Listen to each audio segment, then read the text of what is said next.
Hello friends, मैं हूं अलका और आप देख रहे हैं न्यूज़ ब्रेकडाउन। आज एक नई खबर निकल के सामने आई है जो लगाई फटकार। अब वो क्यों लगाई ये हम आपको बताते हैं।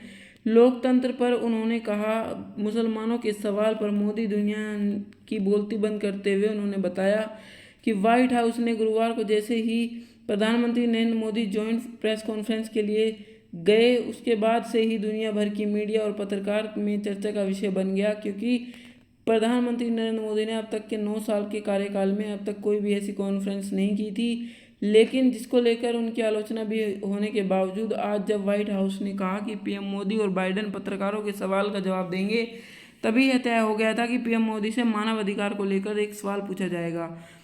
प्रधानमंत्री नरेंद्र मोदी ने मानव अधिकार के सवाल पर सीधे तौर पर कहा कि मानव अधिकार है इसलिए भारत में लोकतंत्र है। यानी पीएम मोदी ने भारत और अमेरिका दोनों में गहराई से समाये लोकतांत्रिक मूल्यों पर जोर देते हुए धार्मिक अल्पसंख्यकों के खिलाफ भेदभाव को लेकर दिए गए बयानों और उठे सवालों पर हैरानी जताई है।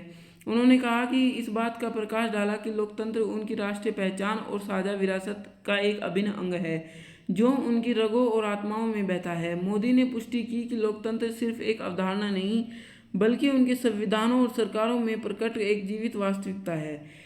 अब पीएम मोदी ने इस बात पर प्रकाश डालते हुए यह भी बताई कि राष्ट्रीय पहचान और साझा विरासत का एक अभिन्न अंग है जो उनकी रगों और आत्माओं से बहता है। मोदी पुष्टि की लोकतंत्र सिर्फ एक अवधारणा नहीं बल्कि संविधान और सरकारों में प्रकट एक जीवित वास्तविकता है।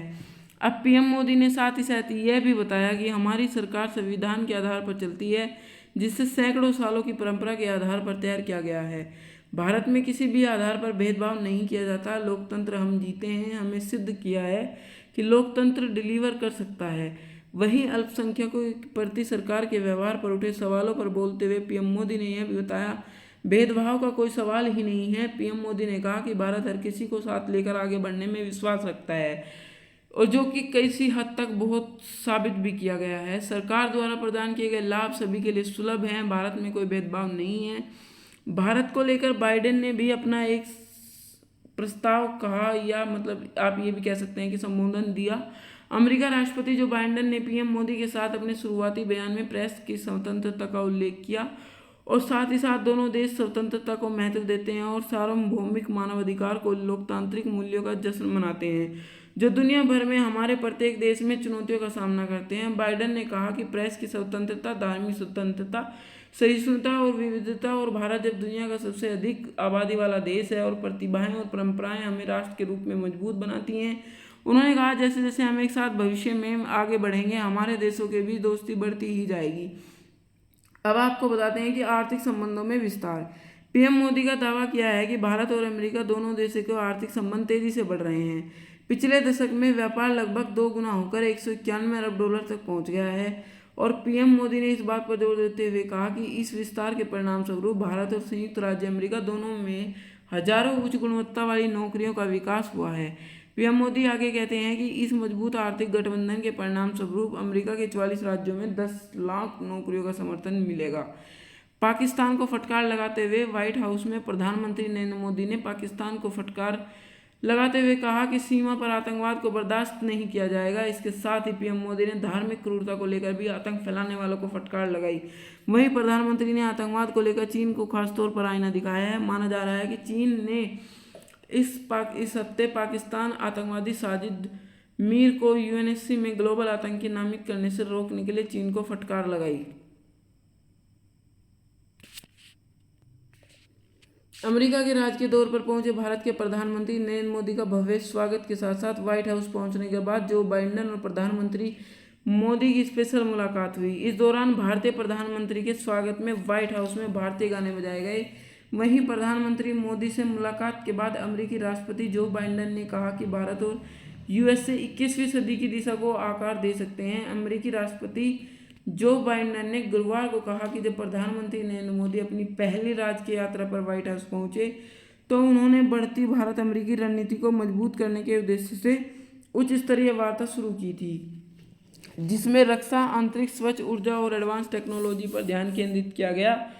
आपको बता दें कि प्रधानमंत्री नरेंद्र मोदी का स्वागत करते हुए अमेरिका राष्ट्रपति जो बाइडेन ने दोनों देशों के बीच सहयोग को संभावनाओं पर जोर दिया और उन्होंने कहा, 2 महान राष्ट्र, 2 महान शक्ति यानी 2 महान मित्र 21वीं सदी की दिशा तय कर सकते हैं। अब पीएम मोदी की यात्रा, जिसमें प्रतिनिधिमंडल स्तर की वार्ता से पहले ओवल कार्यकाल में राष्ट्रपति बिडेन के साथ एक पर एक बैठक शामिल है, को संयुक्त राज्य अमेरिका और भारत के बीच घनिष्ठ साझेदारी की पुष्टि और गहरा करने की उम्मीद है। व्हाइट हाउस ने बुधवार को कहा कि यह यात्रा स्वतंत्र, खुले समुद्र और सुरक्षित इंडो पैसिफिक के लिए हमारे दोनों देशों की साझा प्रतिबद्धता और प्रौद्योगिकी साझेदारी को बढ़ाने में साझा संकल्प मजबूत करेगी।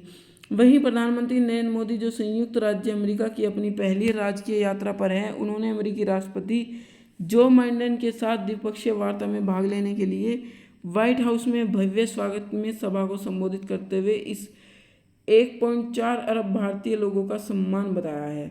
प्रधानमंत्री नरेंद्र मोदी ने व्हाइट हाउस में औपचारिक स्वागत के बाद कहा कि भारतवासियों के सदस्य अपनी प्रतिभा और कड़ी मेहनत और निष्ठा से अमेरिका में देश का कद बढ़ा रहे हैं। आप हमारे संबंधों की असली ताकत हैं। अमेरिकी राष्ट्रपति जो बाइडेन के साथ द्विपक्षीय वार्ता करने के पीएम मोदी आज व्हाइट हाउस पहुंचे हैं। समाचार एजेंसी पीटीआई की रिपोर्ट के अनुसार मोदी ने अपने संबोधन में यह भी बताया कि कोविड के युग में विश्व व्यवस्था एक नया आकार लेकर आ रही है। हमारी दोस्ती पूरी दुनिया की ताकत बढ़ाने में सहायक होगी। उन्होंने कहा कि भारत और अमेरिका वैश्विक भलाई और शांति, स्थिरता और समुद्री समृद्धि के लिए मिलकर काम करने के लिए प्रतिबद्ध होंगे। पीएम मोदी ने यह भी साझा किया कि वह दूसरी बार अमेरिकी कांग्रेस को संबोधित करने के लिए बहुत आभारी हैं। भारत और अमेरिका के बीच संबंधों ने 1971 के बाद में एक लंबा सफर तय किया है, जिसमें अमेरिका ने भारत पाकिस्तान युद्ध के मद्देनजर बंगाल की खाड़ी में अपना 7वां और बेड़ा भेजा और पाकिस्तान युद्ध के मद्देनजर बंगाल की खाड़ी में अपना 7वां बेड़ा भेजा था, जिसके कारण भारत में पूर्वी पाकिस्तान की मुक्ति हुई और बांग्लादेश का निर्माण हुआ। जबकि उस अवधि में दोनों देशों के बीच सबसे खराब रिश्ते देखने को मिले। प्रधानमंत्री नरेंद्र मोदी की वर्तमान अमेरिकी यात्रा में रिश्तों को अब तक के सबसे अच्छे स्तर पर ले जाने की अक्षमता। विडंबना यह है कि करीब 2 दशक पहले जब मोदी गुजरात के मुख्यमंत्री थे, तब अमेरिका ने उनके प्रवेश पर प्रतिबंध लगा दिया था।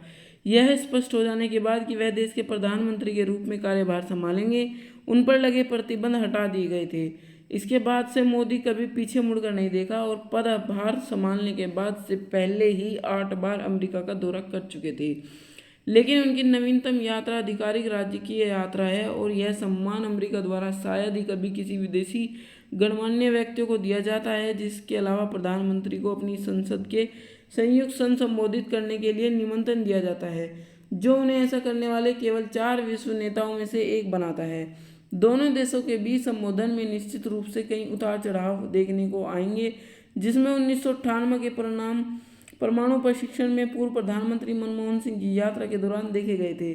उतार चढ़ाव भी शामिल है। हालांकि 1971 की धमकी के बाद बहुत कुछ पानी में बह चुका है, जब अमेरिका ने खुले तौर पर पाकिस्तान का पक्ष लिया था। लेकिन उभरती भू राजनीति के पास दोनों देशों के लिए एक साथ आने, विशेष रूप से रूस, चीन, पाकिस्तान, ईरान दूरी के लिए एक जवाबी संतुलन प्रदान करने के अलावा कोई विकल्प नहीं बचा। अब आपको ये बताते हैं कि यूक्रेन पर रूसी हमले के बाद दोनों देशों को घनिष्ठ संबंध बनाने के लिए प्रेरित किया गया है। अब दोनों देशों के लोकतांत्रिक परंपराएं और उनके अद्वितीय संसाधन और विशेषज्ञता दोनों देशों के लिए जीत की स्थिति और पाने के लिए एक आदर्श नुस्खा बनाते हैं। प्रौद्योगिकी के क्षेत्र में अमेरिका अब तक अग्रणी है, जिसे आंशिक रूप से स्वयं भारतीय प्रवासियों से ऊर्जा मिलती है, जबकि भारत में बढ़ता मध्यम वर्ग उत्पादन के साथ साथ उपभोग के लिए आदर्श स्थान है। दोनों देशों के बीच प्रौद्योगिकी हस्ताक्षर और संयुक्त उद्यम की व्यापक संभावनाएं। वर्तमान व्यापार संतुलन वास्तव में भारत के पक्ष में है। दोनों देशों के बीच व्यापार को कुल मूल्य वर्तमान में रिकॉर्ड 191 बिलियन अमेरिकी डॉलर, जो इस भारत का सबसे बड़ा व्यापारिक भागीदार बनाता है। अब आपको ये बताते हैं कि अमेरिका के लिए भारत और उसका 9वां सबसे बड़ा व्यापार भागीदारी है। उपलब्ध नवीनतम आंकड़ों के अनुसार 2021 से भारत से अमेरिका को कुल निर्यात 102.35 बिलियन अमेरिकी डॉलर का था, जबकि भारत को माल सेवाओं में अमेरिकी निर्यात 56.66 बिलियन अमेरिकी डॉलर का था। अंतरिक्ष, बुनियादी ढांचे, स्वास्थ्य और संयुक्त निवेश और नई पहल के अलावा चीन द्वारा भारत के उत्पन्न खतरे को ध्यान में रखते हुए कई ऐसे क्षेत्र जहां भारत विशेष रूप से रक्षा उपकरण और प्रौद्योगिकी के क्षेत्र में अमेरिका से समर्थन चाहता है। ऊर्जा और खाद्य सुरक्षा को लेकर दोनों देशों की व्यापार नीतियों में कई बाधाओं को दूर करने की जरूरत होगी। उम्मीद है कि आपसे हित को ध्यान में रखते हुए मोदी की वर्तमान यात्रा के दौरान मतभेदों को दूर कर लिया जाएगा। ऐसी ऐतिहासिक यात्रा के नतीजों पर दुनिया भर में उत्सुकता से नजर रहेगी और इसका अधिकतम लाभ उठाने के लिए मोदी सभी आकर्षणों का कौशल की जरूरत